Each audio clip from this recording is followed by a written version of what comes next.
வணக்கங்க. வணக்கம் சார். வணக்கம். உங்களை கொஞ்சம் அறிமுகப்படுத்துங்க. என் பேர் தினேஷ். திம்மாபுரம் பூங்கனத்த நகர் இது. சரி சரிங்க.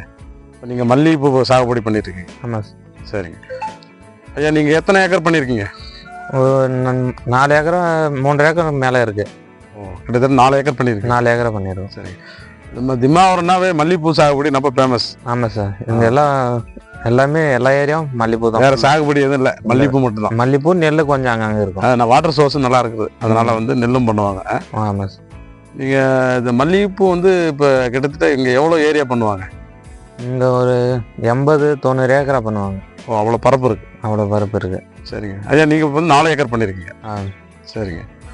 இப்போ 4 ஏக்கரை வந்து இதை பற்றி எங்களுக்கு அதாவது ஃபுல் தகவல் கொடுக்கணும். நீங்கள் என்னதுன்னா, அதாவது நீங்கள் செடி நடவு பண்ணுறதுலேருந்து பூ அறுவடை பண்ணுறீங்களா, அது வரைக்கும் உள்ள தகவலை எங்களுக்கு நீங்கள் கண்டிப்பாக கொடுக்கணும்.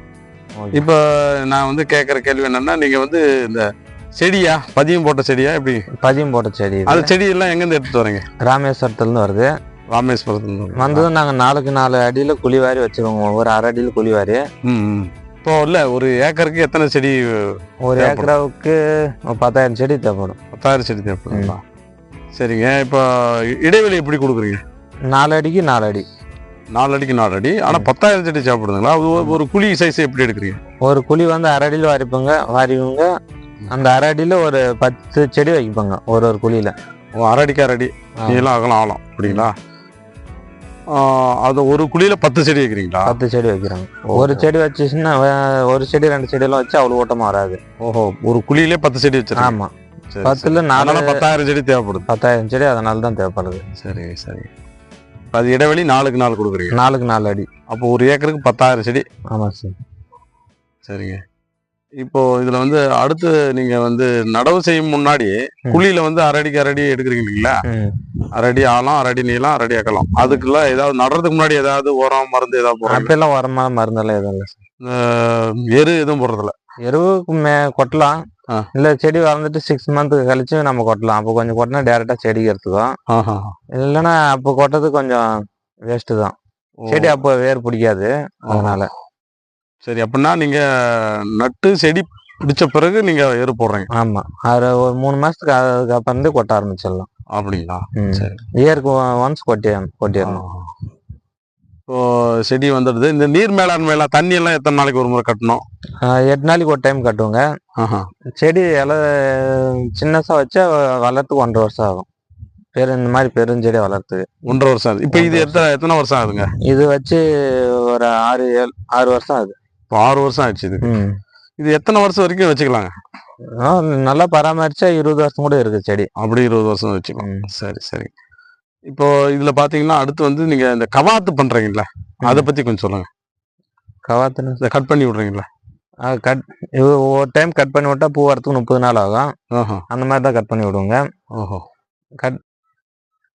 இந்த மாதிரி கட் பண்ணி விட்டுறீங்க. இந்த இது அதை பத்தி கொஞ்சம் சொல்லுங்க. கட் பண்ணி விடுறீங்களா அதை பத்தி? கத்தியில் தான் கட் பண்ணுவோங்க. சிசர்ல சிக்கேஜர் இருக்குல்ல, அதுல கட் பண்ணி விட்டுறீங்க. இது ஹைட் ஏதாவது இருக்குங்களா? இதுக்கு எவ்வளவு ஹைட்ல இருந்து எவ்வளவு? இல்ல ஹைட் எல்லாம் இல்ல. நம்ம மீடியமா நம்ம எந்த அளவுக்கு வச்சுக்கிறோம் அந்த அளவுக்கு வச்சுக்கலாம். நம்மளுடைய விருப்பம் தான். ஹைட் அதிகமா இருந்தா மருந்து ஸ்ப்ரே பண்றதுல அதான் எத்தனை நாளைக்கு ஒரு முறை அது மாதிரி பண்றீங்க? கட் பண்றது 2 மாசத்துக்கு ஒன்ஸ் கட் பண்ணுவோங்க. சரிங்க. பூ வந்து முடியறதுக்கு 1.5 மாசத்துக்கு மேல ஆகும். கட் பண்ண பிறகு 1.5 மாசம் விட்டு தான் பூ வருது? 1 மாசம் விட்டு தான் பூ வரும். 10-12 நாள் பூ இருக்கும். தொடர்ந்து 12 நாள் பூ இருப்பீங்க? 10-12 நாள். அதுல ஒரு 5 நாள் ஜோர் பூ இருக்கும். மீதி நாளெல்லாம் கொஞ்சம் மீடியமா தான் வரும். அப்படிங்களா? சரிங்க. இப்ப கட் பண்ணிடுறீங்களா வச்சுங்களேன். கட் பண்ணிட்டு அடுத்து ஏதாவது அதுக்கு மருந்து ஏதாவது டானிக்? ஃபர்ஸ்ட் கட் பண்ணிட்டு அடியில உரம் போட்டுருவோங்க. சரிங்க. அதுக்கு மேல மருந்து ஸ்ப்ரே பண்ணுவோங்க. அதான் என்ன மருந்து ஸ்ப்ரே பண்றீங்க? அது பைட்லான், சல்பர், + டானிக். அது ஏதோ ஒரு செடிக்கு எவ்வளவு கட்டணும் அப்படின்னு இருக்குங்களா? அது செடிக்குன்றதோட லிட்டருக்கு 2 ml போட்டு அடிப்போங்க. பைட்டலான் போடுறேன். பைட்லான் அதுக்கு கிராம் கணக்கு. சரி. 1/2 கிலோ வாங்கினா 10 குடம் அடிக்கலாம். + டானிக் எல்லாம் அதுக்கு அவுன்ஸ்ல ஊத்துங்க, மில்லி கணக்கு. Tank 2 milli 3 milli. நல்லா தலைச்சு வர்றதுக்கு.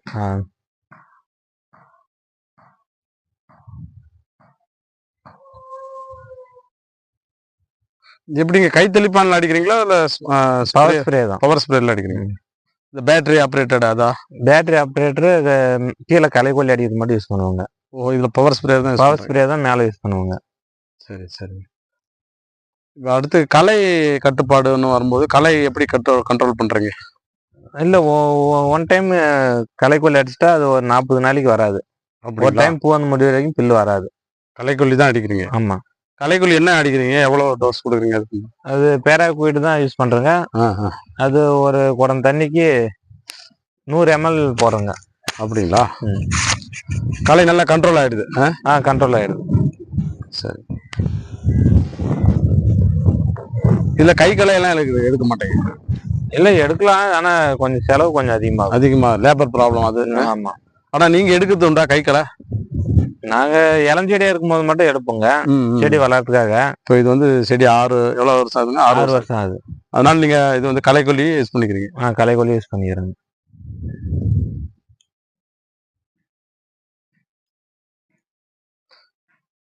இது உரம் ஏதாவது நீங்க கொடுக்குறீங்களா? உரம் உரம் கொடுக்குறோங்க. எப்போ கொடுக்குறீங்க? தலை கட் பண்ணும்போது கொடுப்போம். ஓ, அது கட் பண்ணி விடும்போது கொடுத்துறீங்களா? அப்போ உரம் போட்டால் தான் நல்லா கொஞ்சம் கண் வெடிக்கும். என்னென்ன உரம் கொடுக்குறீங்க? எவ்வளோ? டிஏபி, பாராம்பாஸ், குரோமர் 28 IPL. இது வந்து செடிக்கு எவ்வளோ கொடுக்குறீங்க? ஏதாவது கணக்கு இருக்கா? செடிக்கு ஒரு 1/4 கிலோ கொடுப்போங்க. ஒரு செடி 1/4 கிலோ கொடுப்போம்? ஒரு செடி 1/4 கிலோ 200 கிராம் அந்த மாதிரி கொடுப்போம். ஓஹோ. வேற இந்த எருங்கெல்லாம் எதுவும் யூஸ் பண்றது இல்லைங்களா? எரு வந்து வருஷத்துக்கு ஒரு டைம் மட்டும் கொட்டுவோங்க. அப்படிங்களா? அப்ப எந்த ஸ்டேஜ்ல கொடுக்குறீங்க? அப்ப எல்லாம் செடி கட் பண்ணும்போது தான் எல்லாம் கொடுக்குறீங்க? ஆமா. ஓ, அப்ப எவ்வளவு எரு கொட்டினா மொக்கெல்லாம் கொஞ்சம் ஒடியும். அதான் கட் பண்ணும்போது நீங்க எருவும் கொடுத்துறீங்க, உரமும் கொடுத்துறீங்களா? எரு கொட்டும் போது உரம் போட மாட்டோம். ஏதோ ஒண்ணுதான் பண்றீங்க. இப்ப எருன்னா எவ்வளவு கொடுக்குறீங்க ஒரு செடிக்கு? ஒரு செடிக்கு 10 kg கொடுப்போங்க. 10 kg? அது என்ன மாட்டு எரு? நல்ல மக்க வச்ச எரு? ஆமா. சரி சரிங்க. ஒரு செடிக்கு 10 kg கொடுக்குறீங்க.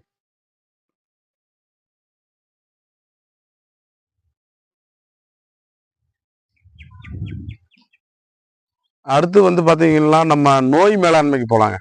நோய் மேலாண்மை வந்து இதுல என்னென்ன நோய் வருது? பூச்சி நோய் என்னென்ன வருது? ஃபர்ஸ்ட் ஸ்டார்டிங்ல கட் பண்ணி விட்டு துளிர் வரும்போது புழு கடிக்கும், அதுக்கு மருந்து அடிக்கணும். அதுக்கப்புறம் அதுல இருந்து ஸ்டார்ட். அதுக்கப்புறம் 5 நாளைக்கு ஒரு டைம். அந்த புழு இலைய கிடைக்குதுங்களா? இலைய கடிக்கும் ஃபர்ஸ்ட். அதுக்கு என்ன மருந்து யூஸ் பண்றீங்க?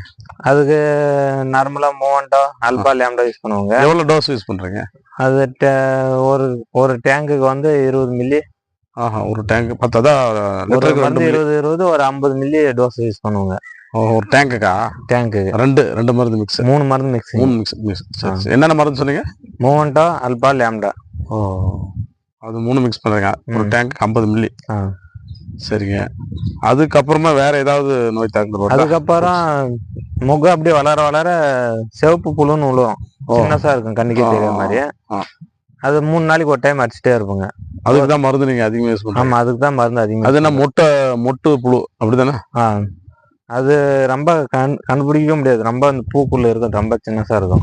அதுக்கு 3 நாளைக்கு ஒரு முறை கம்பல்சரியா? 3 நாளைக்கு ஒரு டைம் கம்பல்சரியா. மழை வரும்போதெல்லாம் கம்பல்சரி 3 நாளைக்கு ஒரு முறை. மழை வரும்போது கொஞ்சம் பூச்சி நோய் தாக்குதல் அதிகமா இருக்கும்? ஆமா, அதிகமா இருக்கும். அப்ப கொஞ்சம் சேர்த்து அடிக்கணும். சரி, டோஸ் கொஞ்சம் அதிகமா. அது என்னென்ன மருந்துங்க? அது கொஞ்சம் சொல்லுங்க. அது மோவண்டோ, அல்பா, லேம்டா, பயோ மருந்து சேர்த்திப்பாங்க. அதே தானா? அது 20 மில்லி தான். ரேஞ்சு பரிஸ்கார், நாகசரா அந்த மாதிரி. இதெல்லாம் வந்து நீங்க பவர் ஸ்ப்ரே தான் யூஸ் பண்றீங்க? ஆமா, இது பவர் ஸ்ப்ரே தான். இந்த வீடிங் களை கொல்லி அடிக்கும் போது மட்டும் தான் அந்த பேட்டரி ஆப்ரேட்டட் ஸ்ப்ரே.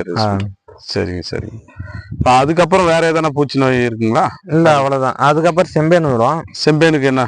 செம்பேனுக்கு தலை கட் பண்ணும் போது அடிச்சிருவோம். அதுக்கப்புறம் செம்பேன் வந்து பெரும்பாலும் தாக்குதுங்க எல்லா பூ சாகுபடியிலும், அந்த மல்லிப்பூ சாகுபடியில.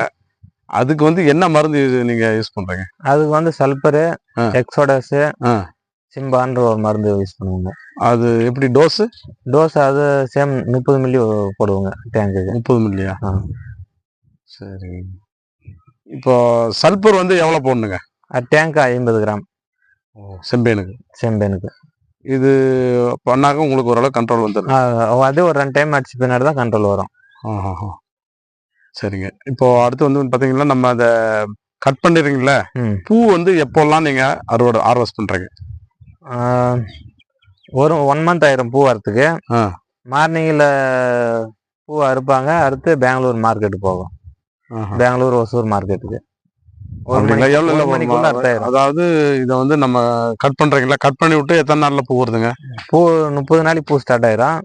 முடியறதுக்கு ஒரு 10-12 நாள், 45 நாள் ஆயிரும். 1.5 மாசம். 1.5 மாசம். அப்போ வருஷத்துல எத்தனை முறை இதை கட் பண்றீங்க? வருஷத்துல ஒரு 5 டைம் கட் பண்ணிடுவோங்க. 5 டைம் வந்து ஒரு மாசம் கழிச்சு பூ வந்துடுது. சரிங்க. அது எவ்வளவு வருங்க ஆவரேஜா ஏக்கருக்கு வருஷத்துக்கு? இயருக்கு கணக்கு. இப்போ வந்து பாத்தீங்கன்னா ஒரு ஏக்கருக்கு ஒரு வருஷத்துல எவ்வளவு வருங்க இன்கம்? செலவெல்லாம் போய் ஒரு 2.5-3 லட்சம் வரும். 3 லட்சம் வரைக்கும் வரும் ஒரு ஏக்கருக்கு 3 லட்சம். சரி, மார்க்கெட்ல எங்க நீங்க இதை எடுத்துட்டு போய் எங்க மார்க்கெட்டிங், எங்க சந்தைப்படுத்துறது? இது பெங்களூர் ஒசூர் மார்க்கெட்டு. பூ மார்க்கெட். அங்க பூ மார்க்கெட்டு. சரி. பூ வண்டி வரும், போட்டு விட்டா அவங்க எடுத்து போயிடுவாங்க. இங்கெல்லாம் ரேட் எல்லாம் எப்படிங்க? ரேட்டு முகூர்த்தம், இந்த பண்டிகை ஃபெஸ்டிவல் டைம்ல கொஞ்சம் ரேட்டு கொஞ்சம் எக்ஸ்ட்ரா இருக்கும். எவ்வளவு போங்க மேக்ஸிமம்? பூ கம்மியா இருந்தா அந்த டைம்ல ஃபெஸ்டிவல் முகூர்த்தம் இருந்தா 1000-1200 போகும். கேஜி. சரி சரி. கொஞ்சம் பூ கொஞ்சம் அதிகமா வந்துச்சுன்னா 200-240 இந்த ரேஞ்ச். ஆவரேஜா எவ்வளவு போகுங்க? ஆவரேஜா 250 போகும். ஆவரேஜ் பண்ணா. அப்படியா? 250-300 இப்படி போகுது. சரிங்க. இப்போ ஒசூர் இல்லைன்னா பெங்களூர் மார்க்கெட்டிங். சரிங்க. இது வரைக்கும் வந்து நீங்க இந்த மல்லிப்பூ சாகுபடியை வந்து எங்களுக்கு விளக்கமா சொன்னீங்க. என்னென்ன தொழில்நுட்பங்கள்லாம் யூஸ் பண்றீங்க, என்ன மருந்து, என்ன உரம், பூச்சி நோய் மேலாண்மை எப்படி பண்றீங்கன்னு சொல்லி சொன்னீங்க. உங்களுக்கு ரொம்ப நன்றிங்க. Okay sir, thank you.